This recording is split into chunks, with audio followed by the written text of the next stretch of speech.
Knicks Nation. Today is Thursday, the 15th day of August 2024. I hope that you're safe and healthy today, that your family is safe and healthy, and that the needs of you and your family in terms of food, shelter, clothing, as well as health are being met today. Blessings upon those that work in the healthcare field, along with the first responders who are out here every day saving lives. Those also that pick up garbage, keep our places clean, and those that make deliveries for our convenience. Double blessings on the men and women out here trying to help, rescue, deliver, and recover teenagers and children that are victims of child molestation and pedophilia. People that are also victims of pornography, child pornography, prostitution, child prostitution, human trafficking, and sex slavery. Double curses on the perpetrators, the profiteers, and the perverts that create the demands for more all of these heinous industries. Finally, double blessings on the homeless. Nearly 600,000 men, women, children, senior citizens, veterans, homeless in the United States of America, and millions around the world in similar or even worse conditions. Blessings upon them, for theirs is the kingdom. Today, I've been talking about, probably for 2 years now, the comparison between the 2004 Detroit Pistons and these New York Knicks, particularly when all these knuckleheads keep bringing up these blockbuster deals they want to see. But before I get into that, I'd like to reiterate what Ian Begley said yesterday as he in SNY went over the current health condition of the New York Knicks, particularly the key players that were injured last year. And so, and it's very encouraging. For example, he starts off and he talks about Jalen Brunson. Jalen Brunson is ready. His hand is ready. He's ready for training camp, and he's going to be ready for the season. Julius Randle is still rehabbing his right shoulder, but it's going well. He'll be reevaluated in September, but at the end of the day, he says he should be back on the court for the season opening or soon thereafter. So Julius Randle, the situation is either the season opener, which means he won't be available for preseason, which is actually a plus. We'll talk about that in a second. Or soon thereafter, the season opener, which, in the first week or so, week of the season. So he'll be fully 100%. He'll be ready, and he'll be juju. Why is that not a very bad thing? That means that Tom Thibodeau can make more experiments with Precious, with Sims, with his rotation. Y'all thinking about rookies, please get that stupidness out your head. But we're talking about he can experiment with Josh, he can experiment with Precious and Sims on the court together. He can do these experiments and in the preseason in anticipation of the season. So that's actually a good thing. And then with Mitchell Robinson, he's not been cleared for high intensity weight bearing activities is what Ian Begley reported, but his rehab is going well. He needs several hurdles to be cleared before he can play in training camp. Now that indicates that he may or may not be ready for training camp, but the likelihood is he'll be ready for opening night. So Mitchell Robinson, Julius Randle, and Jalen Brunson should all be completely ready, if not close to opening night or soon thereafter in the case of Julius Randle. So the Knicks basically are going into this season 100% healthy. This is very important because, as we know, Tom Thibodeau teams start slow anyway. So it's actually good if, say, Juju takes a game or two, because like I said, we could experiment and see, because as we mentioned, Precious and Sims are dynamic together. Maybe in the preseason, he could run that lineup. We also know that in the past, the combination of Deuce and Brunson have been, although people look on paper and talk how short it is, people need to actually look at the stats. Those cats ball when they're on the floor together in the backcourt. So you can kind of experiment with that. You can, and now of course you have Mikal Bridges. You can mix in there. Maybe you could put him in and OG in at the same time and bring in Devo at the two. There's a lot of things you can do that you can experiment with both in training camp and in the preseason and even in the early season to see where you at. A lot of people are all hyped about the opening night with Boston. It's one game of 82. So no matter what happens, it's one game of 82. It's an 82 game grind, and yes, fans are going to get excited because that's cool. That's what we are, fans, right? But I don't place too much emphasis. I would be mostly scouting to see where the Knicks are and where they're going to be at mid-season. That's just how I look at things. But so all in the overall scheme of things, it was a very good report in terms of the Knicks from Ian Begley. People asked about Precious Achiuwa, and I always thought it was pretty silly for people to think that there's a trade already in place. That's silly. You can't trade him until December 15th. Therefore, they're not talking to any team about a trade that would be in place. It makes no sense. Ian said it very nicely, but I think it was pretty stupid for people to even think that way. You can't trade him until the 15th. You can't even talk to teams about that until the 15th. And they can't be making plans to trade a guy that's an opening night. I think it's a safety valve, and depending on how it works, I think it's going to work very well. And then, of course, Ian backed up what we already know, that it will be Robinson, Achiuwa, and Jericho. That's going to be your 5 center spot rotation, and they'll work based on that. And like I said, I believe when Mitch misses games, Jericho will start. Precious will man the second unit as a small ball second unit. And so a lot of these things he clarified. If those that want to get clarification, there are those that just wants the drama anyway, but that's them. So now, 2004 Pistons. Now, it's not going to be an exact match for every aspect of the Pistons, so please don't look at it like that. But it's a very similar template. And once the Knicks got Julius Randle, and it wasn't his first season with the Knicks. It wasn't even his second season. It was his third season with the Knicks where he had all the problems. And then his fourth season where it seemed to come together, that I began to realize we don't need, as Mark Berman kept hounding everything, a blockbuster deal. We needed to build off what we had. At the time, we had RJ and IQ, and I thought we could build off of them. But the problem was, of course, IQ is too good to come off the bench. I still, believe that. So when they signed Jalen Brunson, it was a little shaky to me because I wasn't sure. I knew Jay Brunson could ball. He showed that in Dallas, particularly, like I said, he convinced me that year in the playoffs that he can show on a big stage and come through. But IQ was drafted by the Knicks, developed in the Knicks system, and I felt like a starter level player, a guy that you could hand the ball to. And so that was a bit of an issue, but they solved that, as we talked about a year ago, in trading for OG Anunoby. They moved both RJ and IQ, and they get OG Anunoby, a win now piece, and that to me solidified everything. Then they messed around and got Mikal Bridges on top of that. So the Knicks really are now set. Now, the 2004 Detroit Pistons, very interesting. Larry Brown, at that point, had, in all of his career, he had coached a long time, had been criticized, listen to the similarities with our coach, had been criticized for not winning it all, though he only had 2 with losing seasons in his whole coaching career. Exactly like Tom Thibodeau. He had a year where he basically took Allen Iverson and a bunch of defensive players in Philadelphia. That's what he had. He had Allen Iverson and a bunch of defensive players. And he went to the finals. Won the Eastern Conference, lost in the finals to a better Laker team. Okay? And so he had been a very good coach, but he had been getting criticized, as many of y'all knuckleheads still do, or he ain't won nothing. This is the league. Very hard to win in the league. And you need not just good coaching, you need talent, and you need some balls to bounce your way, okay, in the league. And so with what he had, he did good. The 2 losing seasons he had, one was with Philadelphia, who stuck with him through the losing season, and a few years later they're in the finals. Sound very familiar, okay?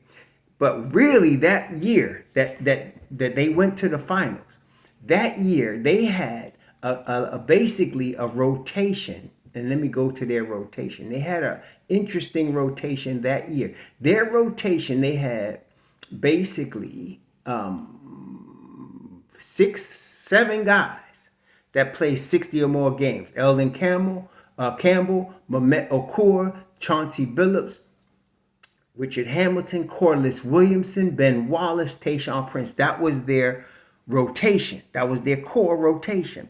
Then they had guys like Darvin Ham, Bobby Shore dropping, getting in 50 games. But the key that put them over the top that year was the midseason trade that brought Rasheed Wallace to their team. So Rasheed was in Portland. Portland traded him to Atlanta for exactly 1 game. And then Atlanta flipped him over to Detroit.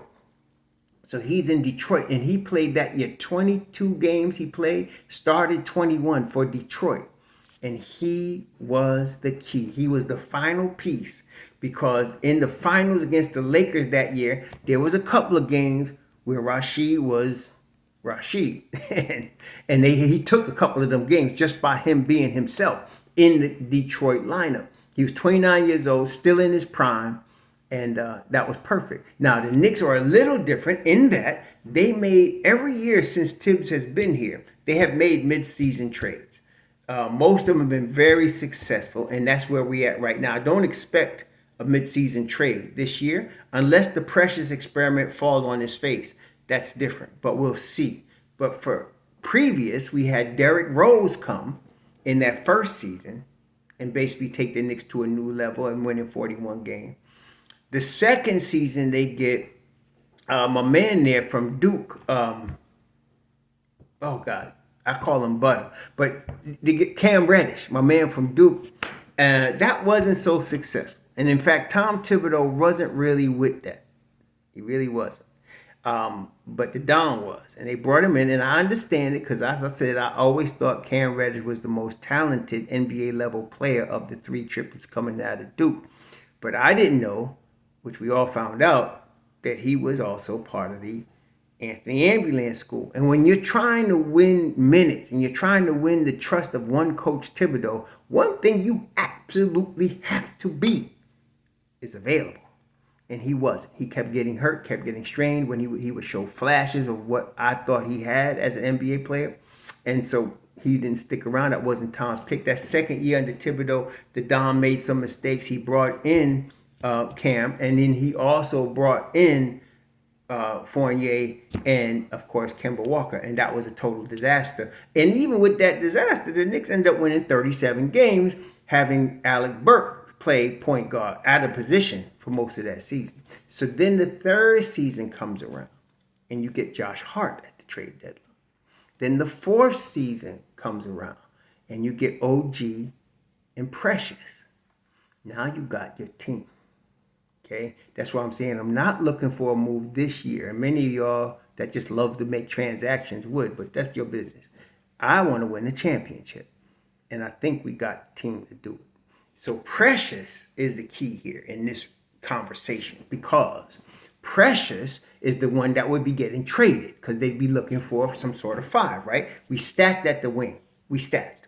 We really, with Precious and Hart, we're stacked at the four, and we got three centers already.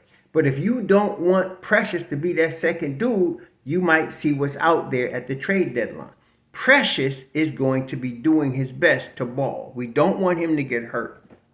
I hope the young man can stay healthy. I really pray for his health, because for his own sake, because he's looking at a big contract next season. He's looking at a bag, his level bag next season. And so we don't want him to get messed up by getting hurt this year. He's been pretty consistent, been pretty available, been a guy that's available and willing to play heavy minutes when you need him. He's been a Tibbs type dude. So I hope that continues. If it does, this year you can expect him to ball out, because he's going to be looking at a new contract. He's playing for not just for a championship, not just for Tibbs' respect and trust, but he's playing for money. Seriously. So I'm hoping he balls out, and I'm hoping the trade rumors could just go away, that they don't need to pull that plug. Don always keeps options, obviously playing chess, not checkers. So he keeps his options open, which moves he's going to make. And that's why he has this situation the way it is. But it's not necessarily mean he's going to actually do the deal. Okay? It depends on how the Knicks look after 30 games. I'm thinking they're going to look pretty freaking good. Okay? Especially if everybody plays healthy. So the Rasheed Wallace deal gets Detroit into championship contention. They now matched up well with the Lakers. You already had Tayshaun Prince on the wing, a guy that played 82 games, started 80 games. You already had Richard Hamilton at the 2, guy that played 78 games, started 78 games. Chauncey Billups at the point guard coming into his own. And, of course, you had Ben Wallace manning the middle. The Knicks have a tandem manning the middle. We got, Jay Bree manning the point, okay, coming into his own, being 28 years old, in his prime this year. Then you got, of course, on the wing, Mikal Bridges. Then you got, of course, OG Anunoby on the wing, another lockdown defender. And then instead of Rashid, we got Juju, two different players, both power forwards though, both in their prime. And so here we go. It's very similar. Now, with their bench, they had Corliss Williams. We used to call him Big Nasty. He had won a championship in Arkansas. Big Nasty. And Corliss Williams, he was coming off the bench. He was in his prime at age 30. You had also Mamek Okur, who had started, but now started coming off the bench. He started 33 games. You had Eldon Campbell coming off the bench. Darvin Ham coming off the bench. Bobby Shore coming off the bench. Chucky Atkins coming off the bench. You had a decent bench. It wasn't the greatest bench, but you had a decent bench that year for them. I think the Knicks bench is deeper than the 2004 Piston bench. I think the Knicks bench is deeper. If you want to compare apples to apples, I'm putting JB definitely on at least the same level as Chauncey Billups. I'm putting definitely Mikal Bridges at least on the same level as Richard Hamilton. I'm putting OG on Anunoby definitely at the same level as Tayshaun Prince, but not quite as available. Tayshaun Prince played 82 games that year. I don't think we're going to get that out of OG. And of course, in the middle, Ben Wallace, Mitchell Robinson, very similar. Very similar. Ben Wallace, though, is more durable, playing 81 games, which is why I'm glad we got Precious Achua and Jericho Sims behind him. That's going to be important. So that tandem kind of equals Ben Wallace, right? So the Knicks got their plus and minuses on Detroit, but overall, very similar team. No real superstar among them. No real superstar. No, see, at that time, when Detroit won this championship, they beat the Lakers, who had won, 2 or 3 in a row with Kobe and Shaq. Okay, that was their thing. And at that time, you had dynamic duos, Michael and Scotty, and then they went and added Dennis Rodman. They won 3 championships with Michael and Scotty, then added 3 more championships when they added Rodman. Then I think the Lakers won 3 straight. And, so you had dynamic duos at that time. Shaq would leave the Lakers and join up with Dwayne Wade, and then they would win a chip in 2006. So that was what you had at that time. But you also had Dallas, which was more of a team. They had one superstar in Nowitzki, but they had a team. San Antonio, which had obviously Tim Duncan, but they had the Manu Ginobili and they had the Tony Parkers. They had a team, So that is what you had now. So now the big three, like I said, been seeing this for a minute now, is played out. Big three's played out. You need a team, okay? And the Knicks got a team. They got a starting 5 that can compete with anybody, because they play defense and they play ball the right way, which is what Larry Brown always preached. He was very fanatical, even anal, about what he considered playing the right way and defense. Very fanatical about that. And he would get on a lot of guards' case. A lot of people complained about him. Sound very similar, because he was so rigid in playing the right way and defense, and along, of course, with rebounding. Very fanatical about that. He did not like, for example, Nate Robinson doing dunks, because he said, yeah, great highlight reel. He didn't think highlight reels won you championships. Does that sound familiar? But he ended up winning one that year. I think Tibbs can reach higher heights because of how the Knicks are structured right now. They're structured to stay this team, to stay together and run for at least the next 3 seasons. They're structured like that. I'm not worried about Juju in spite of all the BS that's out there. Juju will sign, we'll have him. So they're structured to run this squad for 3 more seasons, okay? And at least, at a high level. Whereas Detroit was basically built for that year, maybe the year after, okay? But because all their guys was definitely in their prime. Their main guys was, approaching 30. We in a similar situation, but we got some youth. Deuce is a young dude. Mitch Rob is a young dude. Precious is a young dude. You still got some youth there. And then, of course, Mikal and OG are just reaching their prime. So like I said, we are set to roll with this team for another 3 seasons. Just got to let them roll and stop all the trade talk, and we'll be all right. So the Knicks are primed to be a copy of 2004 Detroit Pistons. And let's hope we get the same results. You all enjoy your Thursday. So.